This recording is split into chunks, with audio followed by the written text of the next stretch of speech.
بسم اللہ الرحمن الرحیم۔ السلام علیکم۔ دولت عباسیہ کا وہ تاجدار مامون الرشید جس نے شیروان کے عدل اور حاتم کی سخاوت کو دنیا کے دل سے فراموش کر دیا، سلطنت بغداد پر جلوہ افروز لیے شہزادہ عباس مامون الرشید کا بڑا لڑکا طائفۃ النمل کے قریب شکار میں مصروف ہے۔ غروب ہونے والے آفتاب کی شعاعیں آب دجلہ کے قدموں میں لوٹ رہی ہیں، طائران خوش الحان کے نغمہ میں منہمک جو کنارے دریا پر وداع روز روشن کا مرثیہ پڑھ رہے تھے۔ ایک حسین عورت پانی کا گھڑا بھر رہی تھی۔ عباس اس کو دیکھ کر آگے بڑھا اور پوچھا، تو کون ہے اور کس خاندان سے تعلق رکھتی ہے؟ کیا ایسے غیر آباد مقامات پر بھی جہاں پہاڑ اور جنگلوں کے سوا کچھ نہیں ہے حسن جنم لے سکتا ہے؟ شہزادہ اپنا فکرہ ختم کر کے دیکھتا ہے تو غیور حسینہ کے چہرے پر بل آ چکا تھا۔ اس کا چہرہ غصے سے تمتما اٹھا۔ اس نے شہزادے کا سوال حقارت سے ٹھکرا دیا اور آگے بڑھ گئی۔ باپ کی عظیم الشان حکومت کا جن عباس کے سر پر سوار تھا۔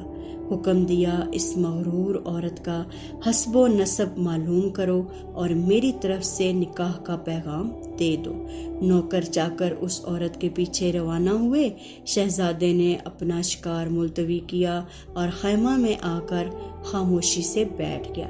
آدھی رات تک اسی الجھن میں گرفتار رہا، کبھی خیمے سے باہر آتا تھا اور کبھی اندر۔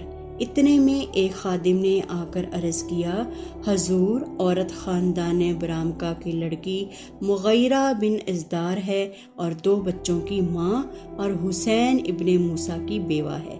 اس کے ورثاء میں سے اب کوئی زندہ نہیں، صرف 2 معصوم بچے ہیں۔ نکاح کا پیغام اس کے واسطے قیامت سے کم نہ تھا۔ آپے سے باہر ہو گئی اور یہ الفاظ کہے، ہارون ہماری جانیں تباہ کر چکا، اب مامون ہماری عزت کے درپے ہے، لیکن عباس یاد رکھے کہ اس کی شہزادگی کو اس ٹوٹی پھوٹی جھونپڑی کی دہلیز پر دونوں ہاتھوں سے مسل دوں گی۔ رات کا پردہ دنیا کے چہرے سے اٹھا۔ ادھر صبح صادق آل برامکا کی بربادی کا نوحہ کرتی ہوئی نمودار ہوئی، ادھر طائفۃ النمل کے مختصر سے مکان میں مغیرہ نے نماز فجر سے فراغت پا کر چھوٹے بچے کو کلیجے سے لگا کر پیار کیا اور کچھ کہنا چاہتی تھی کہ شہزادہ عباس کا پیغام ایک قاصد کے ذریعے سے اس کے مکان پر پہنچا۔ شہزادہ عباس کا غصہ تیری جان اور مال خاک میں ملا دے گا۔ یہ مکان ضبط کیا جاتا ہے اور تجھ کو 2 گھنٹے کی اجازت ہے کہ یہ مکان خالی کر دے۔ مغیرہ یہ پیغام سن کر دروازے پر آئی اور قاصد سے کہا، عباس اس وقت کو بھول گیا جب میرے دادا جعفر کا سر اس کے دادا ہارون کے سامنے رکھا گیا اور اس بے گناہ قتل نے آل برامکا کو 2 دانوں کا محتاج کر دیا۔ لیکن برام کی بیبیاں مظالم عباسیہ کو جس تحمل سے برداشت کرتے ہوئے آئی ہیں، تاریخ اس کو فراموش نہیں کر سکتی۔ اتنا کہہ کر مغیرہ ایک سفید چادر سر پر ڈال کر دونوں بچوں کو ساتھ لے کر باہر نکل گئی۔ 2 صدی ہجری ختم کے قریب ہے۔ مامون الرشید کا دربار گرم ہے۔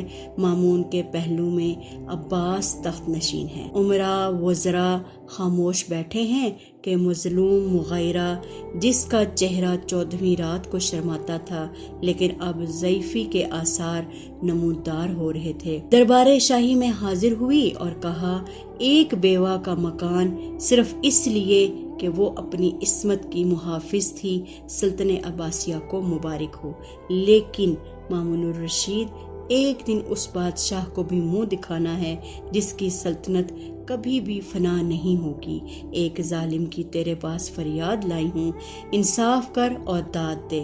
تمام درباری عورت کا منہ تکنے لگے، لیکن کسی کی اتنی ہمت نہ تھی کہ بادشاہ کی موجودگی میں اس سے بات کر سکتا ہو۔ مامون الرشید نے عورت سے کہا، اس ظالم کا نام بتا وہ کون ہے؟ عورت نے کہا شہزادہ عباس جو تخت شاہی پر آپ کے ساتھ بیٹھا ہے۔ آج مسلمان دنیا بھر کے عیوب کا مخزن ہو جائیں گے مگر یہ مردہ قوم کبھی زندہ نہیں ہوگی۔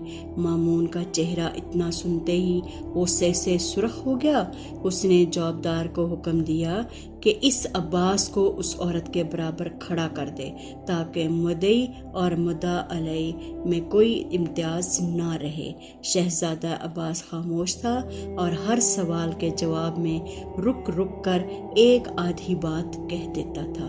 مغیرہ دھڑلے سے بات کرتی اور اپنی داستان مصیبت بیان کر رہی تھی۔ اس کے چہرے سے عصمت کا خون ٹپک رہا تھا، یہاں تک کہ اس کی زبان سے یہ لفظ نکلے، عباس یہ صحیح ہے کہ تو مامون الرشید کا لڑکا اور سلطنت کا مالک ہے، لیکن یہ ہاتھ منتظر تھے اس وقت کے کہ اگر تو اپنی دھن میں آگے بڑھ کر قریب پہنچتا تو تیری گردن خاک میں ملا دیتے۔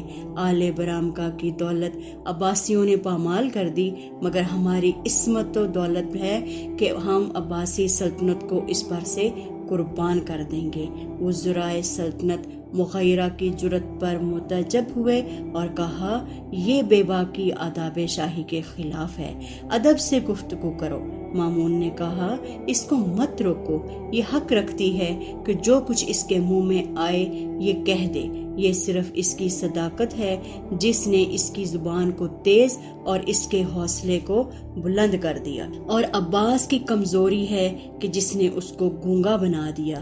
اسی وقت 5 تھیلیاں اشرفیوں سے بھری ہوئی اپنے ہاتھ سے لے کر مامون الرشید نے مغیرہ کے قدموں میں ڈال دیں، اور نہ صرف اس کا مکان واپس کیا بلکہ ایک جلیل الشان محل قصر عباس میں مغیرہ کو عطا فرما کر درخواست کی کہ وہ شہزادے کا قصور معاف کر دے۔